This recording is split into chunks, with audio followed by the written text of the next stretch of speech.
I will be doing my 5 minute previously prepared speech on the Fab Five.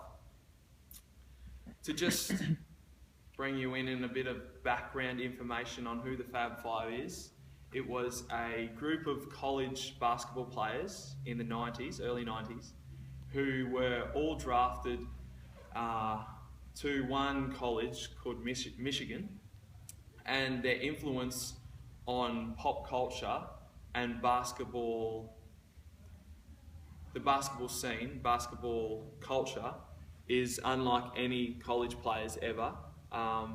They are also named one of the greatest college basketball teams ever, especially the draft class.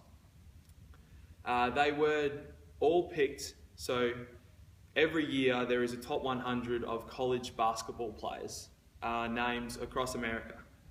And within that top 100, four of these guys were in the top 10, and they all came to one team. And that, in the college basketball realm in the early 90s, was unheard of. Often there would be one or two from the top 10 or the top 30, 20 even, would go to the big colleges, but never more than 3, let alone 4. It was quite unheard of, but they had actually become friends from basketball combines and going to training and playing together through different events. So they actually all worked together in turn and wanted to go to Michigan together. So they all went there, and they all formed a very close bond with each other. They were very well known because they actually were the first starting 5 ever in college history to be all rookies in their first year in the 1991 to 1992 season. And within that season, they didn't initially start off all starting at one point. They started by 3 of them starting, which was a big step in the first place, because when this happened, this was when college basketball still played people that had been in college for 3 years.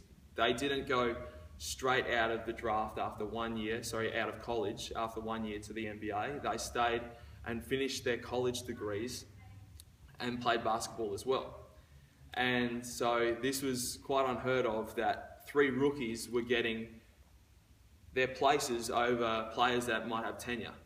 So this was quite publicised. It was in the news and it was all over the place. And then by February 2nd in 1992, they were actually all starting on the team at once, which was unheard of, and it was changing history really. And so as this was happening, the head coach quickly realised that they were gelling very, very well together. They were playing incredibly well, bouncing off each other so well because of how they were friends, because of their skills, and just because 3 rookies were playing together. They were all on the same page, and they knew because they were making history, they had to team together. They had to be for each other. They had to have each other's backs. So they actually started the trends of baggy shorts in the NBA today, because when they were playing basketball, this was still in the days when they would wear small shorts about halfway up their thighs, and they were tight.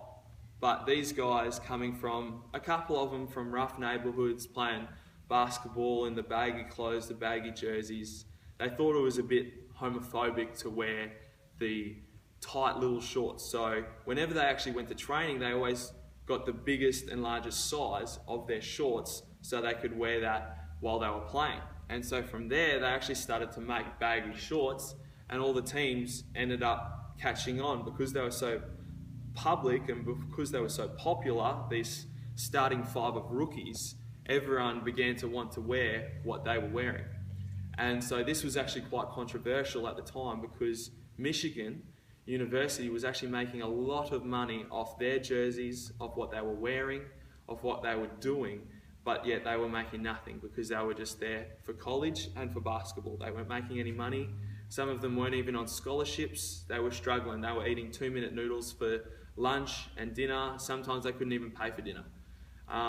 And so it was hard for them sometimes to be able to see these people around them, their coaches, that were making all this money off of them. That is the Fab Five. That is one of their main pop culture influences.